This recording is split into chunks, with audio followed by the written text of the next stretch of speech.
नमस्कार दोस्तों। ममता बनर्जी को फिल्म स्टार्स से बहुत लगाव रहा है। उनकी पार्टी में फिल्म स्टार्स भरे पड़े हैं और छोटे छोटे स्टार से लेकर बड़े बड़े स्टार्स उनकी पार्टी में हैं। मिमी चक्रवर्ती और नुसरत जहां ये अभिनेत्रियां हैं बंगाल की जानी मानी, जो उनकी सांसद हैं। इसके अलावा पुरानी अभिनेत्रियों में देवश्री राय, जो कि 80s के 90s के दशक में सुपरस्टार रही और बंगाल के सुपरस्टार अभिनेता प्रसन्नजीत की पत्नी भी रही। बाद में दोनों में डिवोर्स हो गया था। आप जानते होंगे कि प्रसन्नजीत सुपरस्टार विश्वजीत के बेटे हैं। विश्वजीत हिंदी फिल्मों में भी बड़ा फेमस नाम रहे हैं। और देवश्री राय के अलावा शताब्दी रॉय, कई ऐसी अभिनेत्रियां हैं बंगाल की जो ममता बनर्जी की पार्टी का पार्ट हैं। और ये एक ममता बनर्जी की स्ट्रेटेजी रही है कि फिल्म स्टार्स के माध्यम से वो हमेशा लोगों का ध्यान आकर्षित करती रही हैं। चाहे वो मिथुन चक्रवर्ती हों, मिथुन चक्रवर्ती अक्सर ममता बनर्जी से मिलते रहते हैं और बातचीत दोनों में होती रहती है। हालांकि मिथुन चक्रवर्ती कभी भी एक्टिव पॉलिटिक्स में नहीं गए हैं, लेकिन उनका रुझान ममता बनर्जी के साथ हमेशा बना रहता है। अभी हाल ही में भी वो ममता बनर्जी से मिले थे। और बीजेपी ने ममता बनर्जी की काट यही तलाश की है कि कुछ ऐसे फेस अपने आप से जोड़े जाएं जो ममता बनर्जी की पार्टी की तरह ही बड़े चार्मिंग हों और उन्हें अपने पहचान की कोई आवश्यकता ना हो। यही वजह है कि कई लोग जुड़े हैं। रूपा गांगुली जुड़ी हैं बीजेपी से, और इसके अलावा अग्निमित्रा पॉल हैं जो कि मशहूर फ़ैशन डिज़ाइनर हैं। कई फिल्मों में उन्होंने फ़ैशन डिज़ाइनिंग की है। इसके अलावा एक पूर्व आईपीएस अधिकारी भारती घोष को जोड़ा है उन्होंने। और इसके अलावा जगमोहन डालमिया जो आईसीसी और बीसीसीआई के चेयरमैन रहे, बड़े क्रिकेट प्रशासक रहे हैं, उनकी बेटी और टीएमसी की विधायक वैशाली डालमिया बीजेपी में आ ही चुकी हैं। इसके अलावा एक और अभिनेत्री हैं बैशाखी बनर्जी, वो आ चुकी हैं। और बैशाखी बनर्जी के बारे में और उनके जो मित्र हैं पॉलिटिशियन शोभन चटर्जी, उनके बारे में मैंने एक वीडियो अलग से बनाया है, आप उसे देख सकते हैं। वो दोनों बीजेपी में आए थे।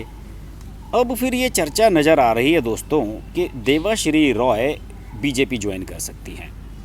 देवाश्री रॉय को राजनीति में लाने के लिए शोभन चटर्जी ने मुख्य भूमिका निभाई थी, जो कि शोभन चटर्जी जो कि कलकत्ता के मशहूर पॉलिटिशियन हैं और मेयर भी रह चुके हैं शायद यहाँ के।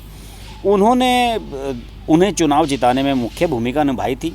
और साउथ 24 परगना जो डिस्ट्रिक्ट है उसकी राय दीघी सीट से 2 बार से सांसद हैं। देवाश्री राय 58 साल की हैं और 2011 और 2016 में, यानी कि जब ममता बनर्जी चीफ मिनिस्टर बनी हैं 2 बार लगातार, तो दोनों बार वो वहाँ से विधायक बनकर आई हैं। अब हाल ही में ये खबर आई है कि उन्होंने भी टीएमसी छोड़ने की इच्छा जताई है और देवाश्री राय का कहना है कि वो जल्द ही पार्टी को बाय बाय कह सकती हैं। हालांकि ये ऑफिशियली नहीं कही है उन्होंने बात, लेकिन उनके कुछ लोगों ने मीडिया के माध्यम से ये बात उजागर की है कि शायद वो पार्टी छोड़ सकती हैं। देवाश्री राय का कहना है कि वह तृणमूल में नहीं रहना चाहती, क्योंकि पार्टी में उन्हें काफ़ी अपमान सहना पड़ा है, बहुत परेशान हुई है। खासकर टोटो से जुड़े भ्रष्टाचार के मामले में उनका कहना है कि पार्टी के ही एक वर्ग ने इसको लेकर उन्हें निशाना बनाया है। देवाश्री राय का ये भी दावा है कि उन्हें फ़ोन पर धमकी तक दी जा रही हैं। तृणमूल कांग्रेस के लोग ही धमकी दे रहे हैं। वे चाहते हैं कि देवाश्री राय एक बार फिर दीघी से ही उम्मीदवार बने और चुनाव लड़ें। उन्होंने कहा कि इस बारे में मुख्यमंत्री और पार्टी सुप्रीमो ममता बनर्जी को वे बता चुकी हैं। टोटो कांड में उनके खिलाफ जो दुष्प्रचार किया जा रहा है, ये सारी बातें मैंने अपनी पार्टी के मुखिया को बताई, लेकिन कोई कार्रवाई नहीं हुई, इसलिए मैंने राय दीघी सीट छोड़ने का निर्णय लिया है।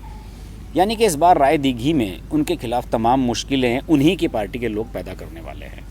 दरअसल हो क्या रहा है दोस्तों कि तृणमूल कांग्रेस में अपनी पार्टी के नेताओं को अपनी ही पार्टी के लोग परेशान कर रहे हैं। सभी लोगों ने ये कॉमन शिकायत की है। जो भी लोग अभी छोड़कर गए हैं, जैसे कि शुभेंदु अधिकारी गए, राजीव बनर्जी गए, इसके अलावा वैशाली डालमिया गई। वैशाली डालमिया तो खुलकर कहा कि एक छोटा सा पार्षद अपने विधायक को धमकाता है, सोशल मीडिया पर उसके बारे में अभद्र शब्द लिखता है और ममता बनर्जी कोई कार्रवाई नहीं करती हैं। इसी बात से नाराज़ होकर एक के बाद एक लोग पार्टी को छोड़कर जा रहे हैं और हो सकता है कि देबाश्री राय का अगला कदम भी यही हो।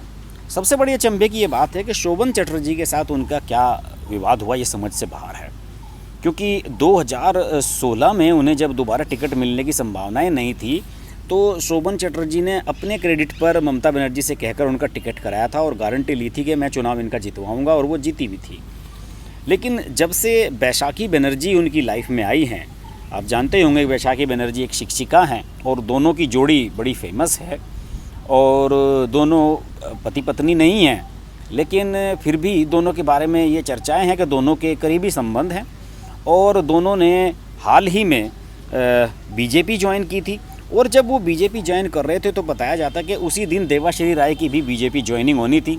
लेकिन जब उन्होंने बीजेपी मुख्यालय पर देबाश्री राय को देखा तो उन्होंने कैलाश विजयवर्गीय और बड़े नेता हैं जो बीजेपी के, उनसे कहा कि भाई अगर ये आज बीजेपी ज्वाइन करेगी तो हम ज्वाइन नहीं करेंगे।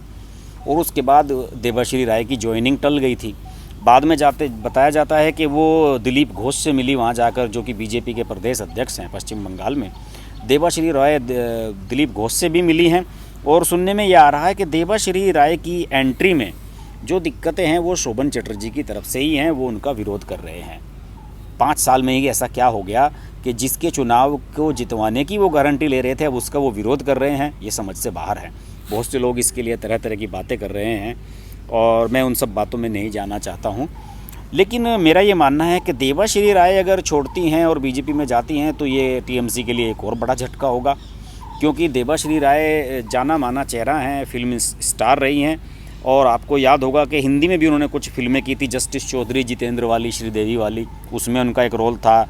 इसके अलावा क्रिकेटर संदीप पाटिल की जो पहली फिल्म थी कभी अजनबी थे, 1985 में जो आई थी, उसमें पूनम ढिल्लो और देबाश्री राय, इन तीनों का ट्रायंगल दिखाया गया था। प्यार का सावन एक फ़िल्म आई थी हिंदी, उसमें देबाश्री नज़र आई थी। कई टीवी सीरियल्स में आई हैं, आप तस्वीरों में देख रहे होंगे, बड़ी फेमस अभिनेत्री हैं। और जब तक वो बंगाली फिल्मों में डोमिनेट करती रही, कोई अभिनेत्री उनके सामने उभर नहीं पाई थी। जब वो हटी तो उसके बाद शताब्दी राय, ऋतुपर्णा सेन गुप्ता, इन सब लोगों ने एंट्री मारी, और अब वो राजनीति में भी अच्छा खासा नाम कमा रही हैं। लेकिन अचानक ही उनके खिलाफ तृणमूल कांग्रेस में इस तरह की अंदरूनी पॉलिटिक्स शुरू हो गई है कि अब ऐसा नज़र आ रहा है कि वो शायद तृणमूल कांग्रेस में ज़्यादा दिन नहीं टिकेंगी। और तय बात है कि अगर वो बीजेपी में जाने का मन बनाएंगी तो बीजेपी तो ऐसे नेताओं को लपकने के लिए तैयार बैठी है, वहाँ तो तुरंत एंट्री हो जाएगी, बस एक बार अमित शाह की मंजूरी की ज़रूरत है। लेकिन ये सब बड़ा रहस्य की बात है कि ऐसा क्या है कि अपने सेलिब्रिटी विधायकों और जनप्रतिनिधियों के खिलाफ ममता बनर्जी छोटे छोटे नेताओं को बोलने से नहीं रोक रही हैं। ममता बनर्जी को किस चीज़ से डर लगता है ये समझ में नहीं आ रहा। और अगर देबाश्री राय जाती हैं तो ये एक और बड़ा झटका सहने के लिए दीदी को तैयार रहना होगा। बात करते रहेंगे पश्चिम बंगाल पर। आप देखते रहिए अर्श की बात लाइव। नमस्कार। अगर आपको हमारी वीडियो पसंद आई तो वीडियो को लाइक करें, चैनल को सब्सक्राइब करें और नोटिफिकेशंस के लिए बेल आइकन को प्रेस करें।